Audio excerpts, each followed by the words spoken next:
మనుషులు వెళ్ళిపోయాక, మనుషులు ఇల్లు ఖాళీ చేస్తున్నప్పుడు ఇల్లు మౌనంగా చూస్తూ ఉండిపోతుంది. వాళ్ళు వస్తువులు సర్దుకుంటున్నప్పుడు వాళ్ళంటే మమకారం తీరని ఇల్లు దిగులుగా వాళ్ళు తనని కూడా తీసుకెళితే బాగుంటుందనుకుంటుంది. వెళ్ళిపోయే తల్లి కొంగు చివర్లు పట్టుకుని పోవద్దంటూ పసిపాపలా వేలాడుతుంది ఇల్లు.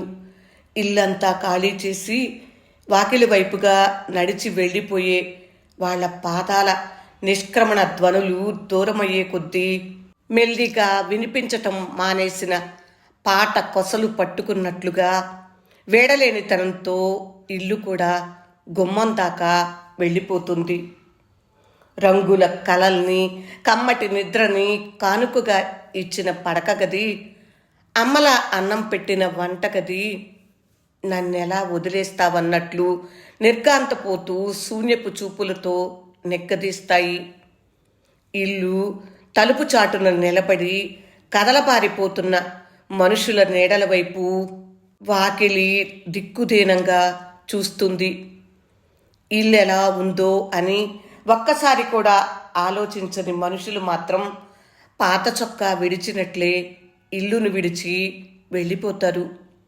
సూర్యచంద్రుల్ని, వెన్నెల ఆకాశాలని ఇచ్చిన కిటికీని మూసేసి అమావాస్యని మోసుకెళ్లే మనుషుల్ని చూస్తూ ఇల్లు జాలిపడుతుంది.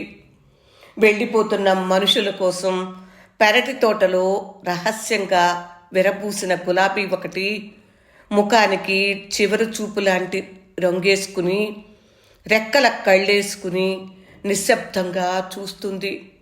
వాదా చేసుకోకపోయినా మళ్ళీ కలుద్దామన్నట్లే నిష్క్రమణ పరిమళాలతో తల ఊపుతూ వీడ్కోలు చెబుతుంది.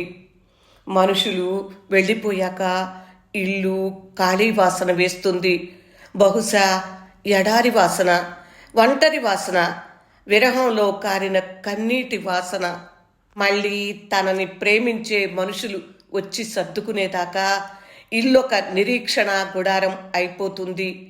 చంద్రుడి దీపాన్ని వెలిగించుకుని తనలోకి నడిచి వచ్చే పాదాల కోసం పూలు చల్లి నిదుర మరచిన కనులతో పాటనొకటి గొంతులో దాచుకుని ఇల్లు వెన్నెలై ఎదురు చూస్తుంది. మనుషులు వెళ్ళిపోయాక ఇల్లు దిగులు గుండెతో ముడుచుకుపోయి తలుపేసుకుంటుంది. గీతాంజలి కవిత్వం విన్నారు కదా.